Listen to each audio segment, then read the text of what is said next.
اب آپ دیکھیں عقیدت تو احترام کا چند سال پہلے تک جگہ جگہ ہماری دیواروں میں ادھر ادھر ایون درختوں کے اوپر لگے ہوتے تھے وہ یہ اسٹیل کی پلیٹس لگی ہوتی تھی، حرمت رسول پر جان بھی قربان ہے۔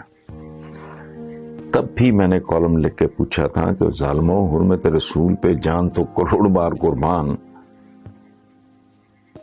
لیکن مجھے یہ بتاؤ جان کی قربانی کا دعویٰ کرنے والوں کہ ان کی ہدایات پہ، ان کے فرمودات پہ، ان کی تعلیمات پہ عمل کرنے کے بارے میں بھی کبھی سوچا ہے کہ نہیں؟ یہ عجیب و غریب بات ہے۔ ان کی حرمت پہ جان تو قربان ہے، ان کی کسی ہدایت پہ عمل نہیں کرنا۔ اچھا، نہ اس سوال کا جواب مجھے تب ملا تھا، نہ آج کوئی امید ہے، کیونکہ اس سوال کا جواب تو شاید خود میرے پاس بھی نہیں۔ کبھی کبھی اس پہ غور کریں ویورز، پلیز اس پہ غور کریں۔ کبھی کبھی میں اکیلا بیٹھ کے حساب لگاتا ہوں کہ حضور صلی اللہ علیہ وآلہ وسلم کی ہدایات، تعلیمات، فرمودات پہ ہم کتنے فیصد عمل اگر ہم نے کر لیا ہوتا تو اس بری طرح ذلیل نہ ہوتے، رسوا نہ ہوتے، پسپا نہ ہوتے۔ اور میں آپ کو ایک بات بتاؤں، طویل سوچ بچار کے بعد میں اس حیرت انگیز نتیجے پہ پہنچا ہوں کہ اگر آج کے مسلمان نے حضور کی صرف ایک ہدایت پہ، کسی ایک، ان کی تو سینکڑوں ہدایات ہیں، تعلیمات ہیں، فرمودات ہیں، احکامات ہیں، میں سب کی بات نہیں کرتا، ان میں سے صرف ایک، کوئی ایک، اب میں آپ کو مثالیں دیتا ہوں، ان پہ اگر ہم نے کسی ایک پہ، ان سب میں سے کسی ایک پہ عمل کر لیا ہوتا عالم اسلام نے یا پاکستان نے کم از کم، تو یوں پریکار جتنے بے وقت نہ ہوتے، بے وقار نہ ہوتے۔ ان کی بے شمار ہدایات میں سے صرف چند پہ نظر ڈالتے ہیں۔ آپ بھی سوچیں جو میں کہہ رہا ہوں اس کا مطلب کیا ہے۔ مثلا حضور نے فرمایا تھا جس کو مسلمان کا غم نہ ہو وہ میری امت میں سے نہیں ہے۔ اب آپ مجھے بتائیں، آج عالم اسلام کو 50 سے زائد اسلامی ممالک میں بسنے والے مسلمانوں کو ایک دوسرے کا کتنا غم اور درد ہے۔ جن کے پاس 4 ٹکے آ گئے ہیں وہ پاکستانیوں کے ساتھ حقارت کا سلوک کرتے ہیں، اور پاکستانیوں کی کرتوتیں بھی کچھ ایسی ہوتی ہیں۔ اچھا، اس کو بھی، عالم اسلام کو بھی چھوڑیں، خود پاکستان کے اندر مسلمانوں کو ایک دوسرے کے ساتھ کتنی ہمدردی، کتنی محبت اور ایک دوسرے کا کتنا غم اور درد ہے، صرف اتنا ہی کر لیتے ہیں تو مٹھی بھر یہودیوں کے مقابلے پہ کہاں ہوتے آج؟ یہاں تو کسی کو کسی کا، میرے دوست کہتے ہیں کہ میں مرحوم، میرے ایک دوست تھے مولانا اسد گیلانی صاحب کے بیٹے فاروق گیلانی، وہ کہا کرتے تھے، وہ بڑے سینئر بیوروکریٹ تھے منسٹری آف فائنانس میں۔ تو میں نے پوچھا یار فاروق مجھے بتاؤ پاکستان کی اکانومی، اس نے کہا یہاں کوئی اکانومی نہیں ہے، ہر ایک کہا دوسرے آدمی کی جیب میں ہے۔ یہ حال ہے، رشوت، ملاوٹ، سازش، لیگ پولنگ، خوشامد، چاپلوسی، ایک دوسرے کے گٹے کھینچنا، اپنے پولیٹیشنز کو ہی دیکھ لیں۔ سو حضور کا یہ ایک حکم اگر مان لیتے ہیں کہ جس کو مسلمان کا غم نہ ہو وہ میری امت سے نہیں ہے، ایک دوسرے کے غم میں، دکھ میں، ذوف میں، کمزوری میں ایک دوسرے کا ساتھ دیتے ہیں، کیا ہوتا آج؟ ایک ہدایت، سینکڑوں ہزاروں ہدایات۔ اچھا، پھر فرمایا آقا نے کہ جو چیز تو اپنے لیے پسند نہیں کرتا کسی مسلمان کے لیے بھی پسند نہ کر۔ اب اپنے اپنے گریبانوں میں جھانک لیتے ہیں، یہاں ریس کس بات کی ہے؟ پھر ایک جملے کی کہانی ہے، بچہ بچہ ہمارا جانتا ہے.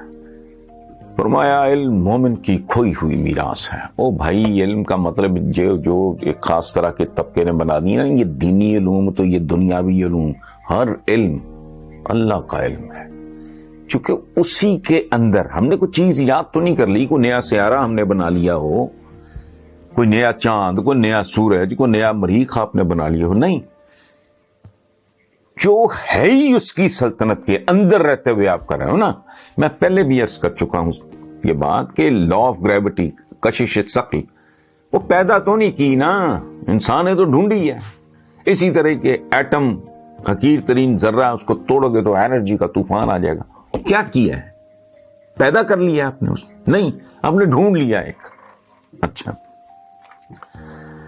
تو اگر ہم جبل جہالت کے پہاڑ میں پناہ نہ لیتے، اس ایک حکم پہ اس کی تعمیل کر لی ہوتی، مسلمان علم و ہنر، سائنس اور ٹیکنالوجی کا ہماری کیا ترجمہ بنتا ہے؟ علم و ہنر.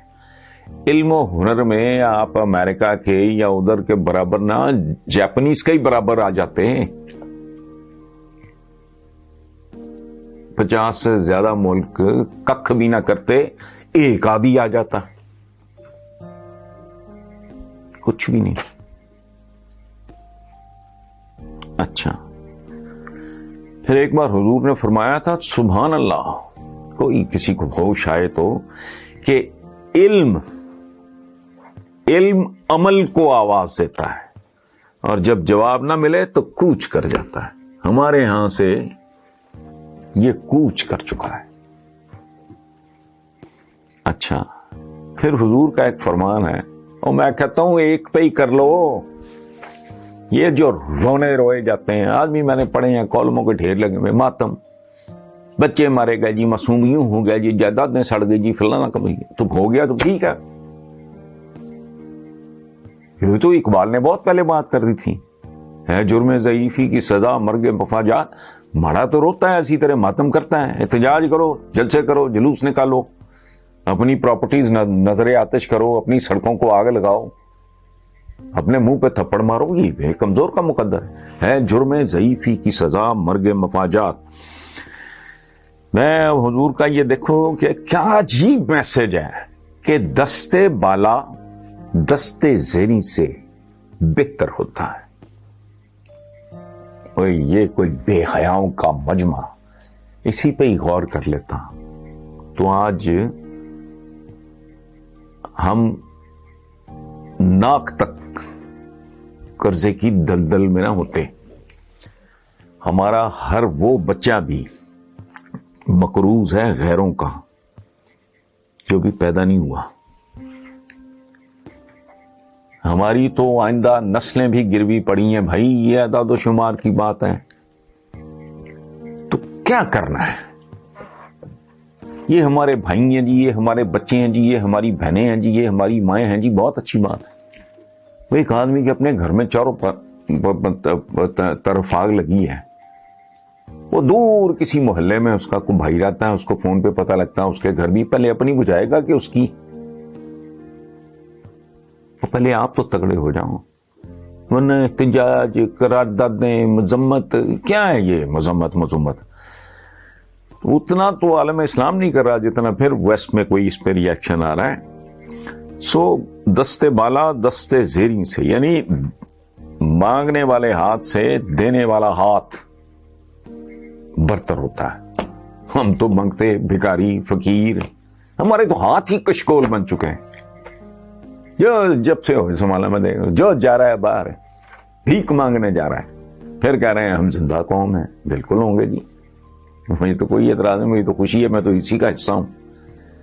وہ کسی ایک بات پہ عمل کر لیتے. تم کہتے ہو جان بھی قربان ہے، حرمت رسول پہ جان بھی قربان ہے.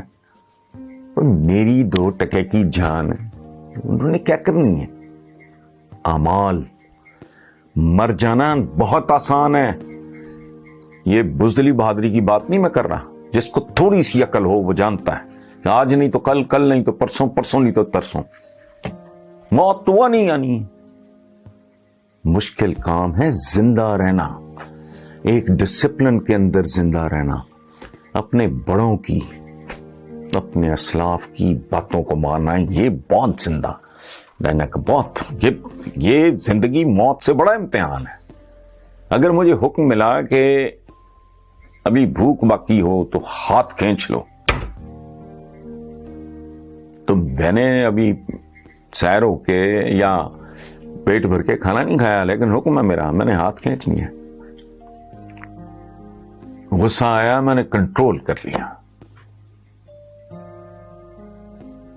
کسی کمزور کے کہتے ہیں اپنی اوقات سے بڑھ کے ہیلپ کرو۔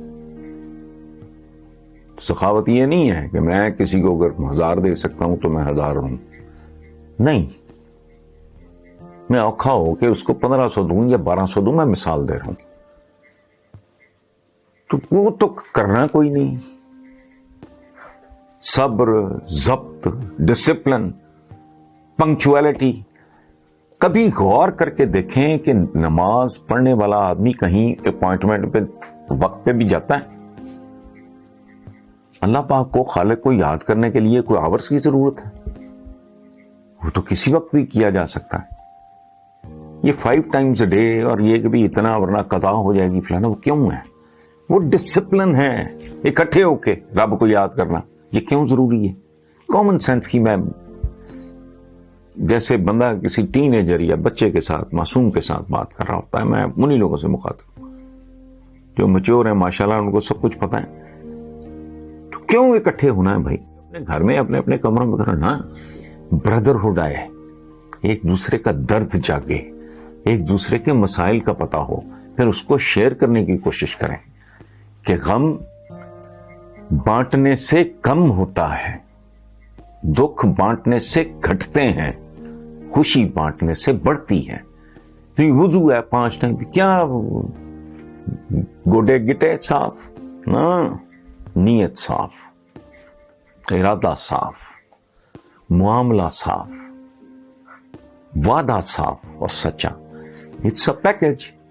اچھا وہ کرنا نہیں ہے، جان بھی قربان ہے کہ جان کیا مطلب، میں آپ کسی یا کسی اور کی تو بات نہیں کرتا، میری جان کی کیا اوقات ہے، میں کیا بیچتا ہوں؟ آج ہوں کل نہیں ہوں، سب کے ساتھ ہی ہوتا ہے، اور کروڑ سال سے ہوتا ہے، جاندار ہیں بے جان ہو جاتے ہیں ایک دن۔ بہرحال مختصراً یہ ہے، جنہوں نے ماتمی خطوط لکھے، میسیجز بھیجے فلسطینیوں کے حوالے سے اور کشمیریوں کے حوالے سے، یہ کالم ان کے لیے سمجھنے کہ خالی خولی جوش جذبہ، کھوکھلا غم و غصہ اور عمل سے انکار والا عقیدت و احترام، کبھی سوچیں تو صحیح ہمیں کہاں لا کے کھڑا کر دیا اس نے۔